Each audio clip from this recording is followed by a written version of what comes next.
Magandang umaga, narito po ang ating weather update sa araw ng Huwebes, December 11, 2025.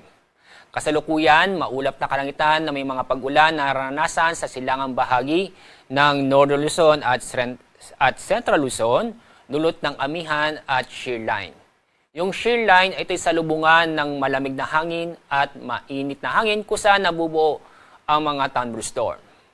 Ang shear line ay naapektuhan itong silangang bahagi ng Northern Luzon at Central Luzon. Samantala, ang amihan ay naapektuhan itong malaking bahagi ng Northern Luzon. Sa mga oras ito, wala po tayong namomonitor na bagyo o low pressure area sa loob at sa labas ng ating Philippine Area of Responsibility. Itong shear line at amihan ay patuloy na makakapekto sa malaking bahagi ng Northern Luzon bukas. Pero inaasahan po natin ang shear line ay kikilos patimog at aabot sa silangang bahagi ng Southern Luzon pagdating ng linggo. Dahil sa inaasahan po natin ang paglakas ng amihan.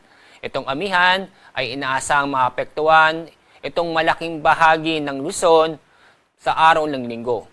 Kaya makakaranas po tayo ng malamig na panahon dito sa Metro Manila.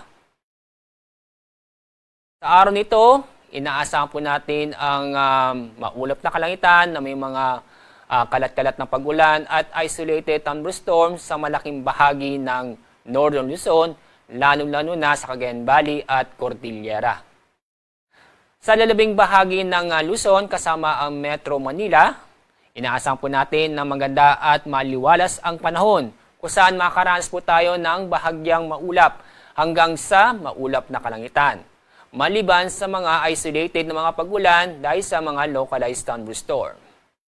Ang panamataas na antas ng temperatura may tatala sa Metro Manila ay aabot ng 30 degrees Celsius. Dako tayo sa Visayas at Mindanao.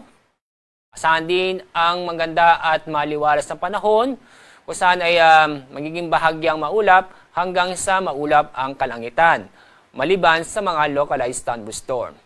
Sa mga kababayan po natin sa Zamboanga at sa Davao, mas mainit na panahon ang inaasahan po natin ngayong araw dahil ang inaasahan po natin na antas ng temperatura ay aabot ng 33 hanggang 34 degrees Celsius.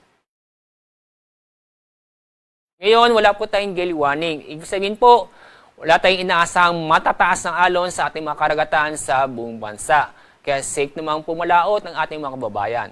Pero paalala, mag-ingat pa rin dahil sa mga nabubuong mga thunderstorm. Ang araw sisikat mamaya pong 6:11 ng umaga.